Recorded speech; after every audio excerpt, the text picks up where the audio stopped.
Turma do Propósito, e aí, meu irmão, tudo bem? Espero que sim. Estamos aqui hoje para poder agradecer a Deus por tudo que Ele tem feito em nossas vidas. Hoje é um dia especial, irmãos, o dia do meu aniversário, o dia também do aniversário da minha esposa. Agradecemos por tantas e tantas homenagens que nós recebemos aí da igreja, de Presbiteriano de Lajinho, os nossos amigos, os nossos irmãos, amigos de longa data, amigos de infância, familiares. Muito obrigado por todo o carinho, pelos presentes, os mimos. Gostei muito.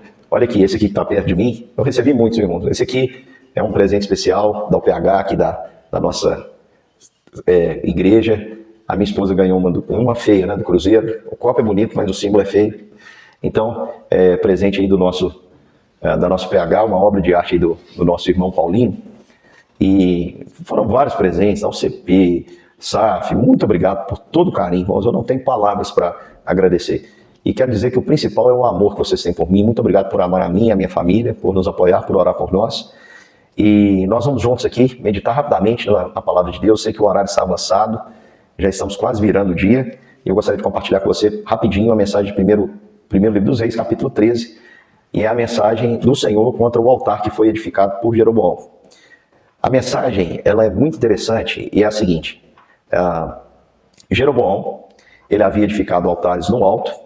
E esse altar, estavam sacrificando nele sacerdotes que não eram levitas. O Senhor chama um homem de Deus, não cita qual o nome, para profetizar contra o altar. E dizer, altar, altar, levantará um homem chamado Josias da casa de Davi, que vai queimar os sacerdotes que estão servindo a esses deuses estranhos, a esses bezerros, aqui desses altares. Ossos humanos serão queimados. E o sinal é esse, o altar vai se fender e as cinzas vão se espalhar. Jeroboão ouviu e estendeu a mão e falou, prenda-o. Quando ele estendeu, a mão dele secou, o altar se fendeu, a cinza se espalhou.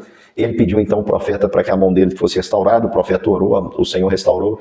Jeroboão ficou agradecido, chamou o profeta para comer. O profeta falou, olha, eu recebi uma ordem de Deus que é a seguinte, não devo comer nada e não devo voltar pelo caminho por onde eu vim. E ele seguiu o seu caminho, e ele seguindo o caminho, tendo um profeta mais velho ouvido o que havia acontecido, o profeta montou no seu jumento, encontrou no meio do caminho e disse, olha, eu também sou profeta, e um anjo do Senhor apareceu para mim e falou para você voltar. Disse para você que você deve voltar comigo e comer. E quando eles estavam à mesa, porque aquele homem aceitou, então, que Deus havia mudado de ideia, ele sentou ali na mesa e estava comendo. E o profeta, então, mais velho, profetizou, olha, como você não seguiu a palavra do Senhor, você não vai ser sepultado no túmulo dos seus pais. Seu cadáver não vai ser sepultado junto com seus pais. E depois de ter comido, o profeta arrumou para ele ali o animal, a sela, ele partiu, e no meio do caminho um leão o atacou e o matou. E comunicam então o profeta acha que o leão havia despedaçado, mas o profeta encontra o leão, o profeta que havia desobedecido à ordem do Senhor, e um jumento parado. E ali o profeta lamenta, meu irmão, quando eu morrer, sepultem-me no túmulo em que o homem de Deus está sepultado, põe os meus ossos junto com os dele, porque certamente se cumprirá a ordem do Senhor. Ele clamou contra o altar que está em Betel e contra todos os templos que existem nos lugares altos da cidade de Samaria. Então, meu querido irmão, deixa eu explicar para você esse texto aqui rapidinho. O que eu quero dizer para você é o seguinte, o nosso Deus não é um Deus de confusão, é o que o texto vai dizer. Não existem dois altares. O nosso Deus não aceita uma adoração que tenha mais de um mediador, viu, meu irmão? Por mais que seja bonito, que seja romântico, que seja lindo aos olhos humanos, que seja algo que realmente comove, seja uma história comovente, nós precisamos nos ater ao que a palavra de Deus nos diz. E a palavra de Deus nos diz que só há um mediador entre Deus e os homens, e esse é Cristo Jesus, o homem. Por que eu estou dizendo isso, meu irmão? Porque aquilo que o Senhor ordena, aquilo é muito bem definido. Quando Deus nos ordena fazer a sua vontade, nós precisamos segui-la por completo, sob pena de nós encontrarmos ao longo do caminho juízo.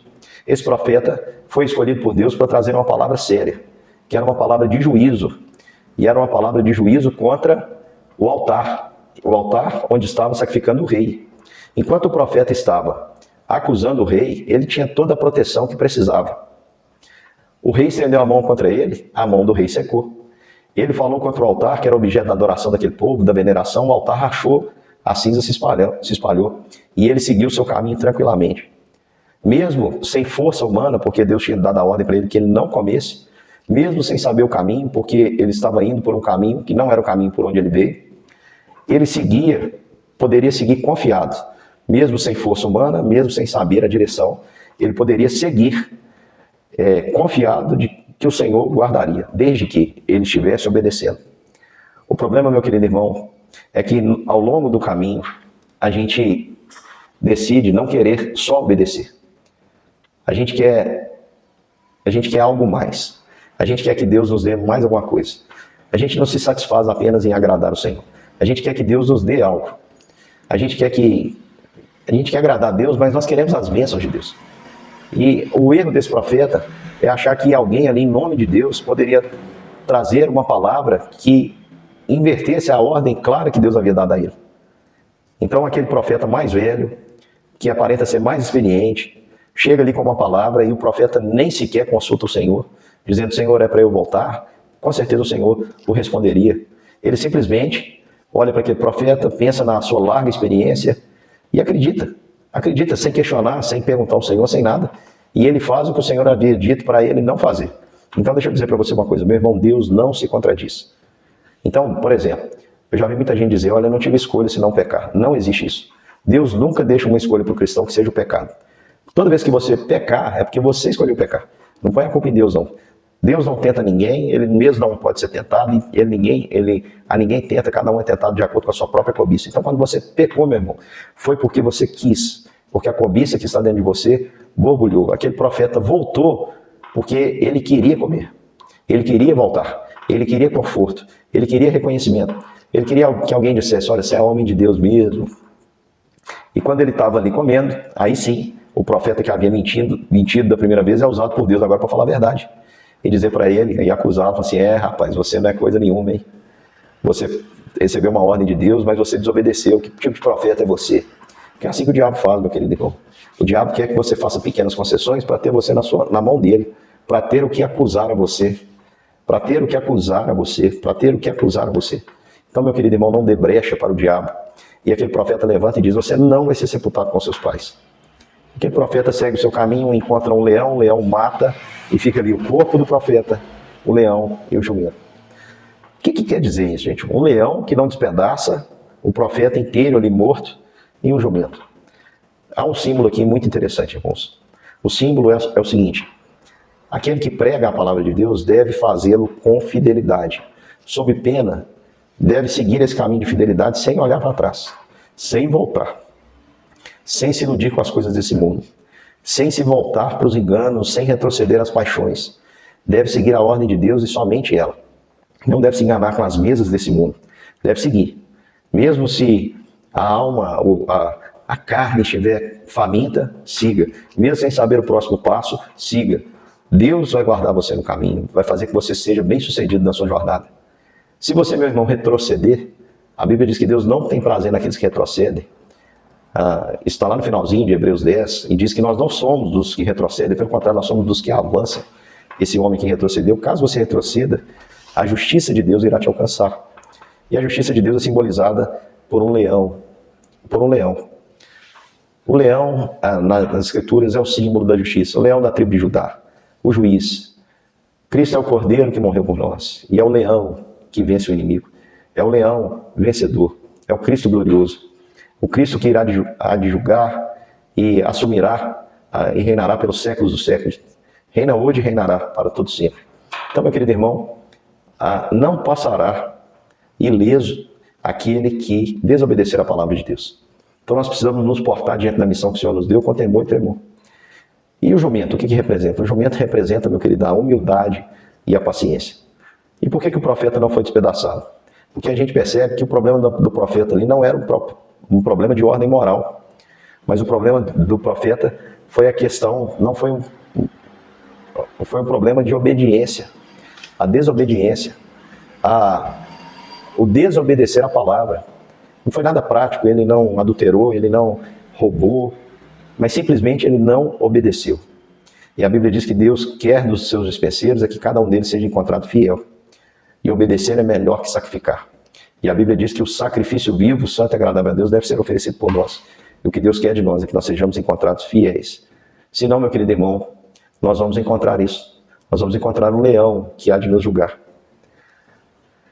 Nós poderemos ficar prostrados no chão, experimentando concomitantemente o juízo e a paciência de Deus. O juízo e a misericórdia eterna de Deus pesando sobre nós, pesando sobre nós. Foi o que esse profeta experimentou. Infelizmente, se cumpriu o que aquele homem tinha dito. Ele não foi sepultado com seus pais, foi sepultado longe, mas nem por isso aquele homem deixou de ser um homem de Deus, porque o próprio homem lamenta, diz, meu irmão, quando eu morrer eu quero ser sepultado junto com ele, porque tudo que ele falou vai se cumprir. Então, às vezes a gente acaba julgando a vida inteira de uma pessoa, as mensagens todas, tudo que aquela pessoa ensinou, por uma queda, por algum erro. Não, meu irmão. Você tem que analisar a mensagem. O mensageiro é falho. Por exemplo, vamos tomar exemplo que eu já li em um livro e gostei bastante. Acho que ilustra bem. Se uma pessoa, por exemplo, é alcoólatra e ela costuma beber todos os dias, é viciada, bebe todos os dias, e todos os dias ela volta para casa. Não é porque ela está bêbada que o caminho para casa ficou diferente, entendeu? O estado da pessoa não muda a mensagem. É claro que eu não estou dizendo aqui que a gente deve viver no pecado, não, meu irmão. Estou dizendo que nós estamos sujeitos ao pecado. Ainda bem que Deus é misericordioso e gracioso. Então, meu querido, recebeu uma missão de Deus, pregue o Evangelho. Você vai ser tentado muitas vezes a apresentar algo para a pessoa que não é o Evangelho. Não retroceda, pregue o Evangelho. Não volte atrás, não quero oferecer nada além do Evangelho. Pregue o Evangelho, siga seu caminho.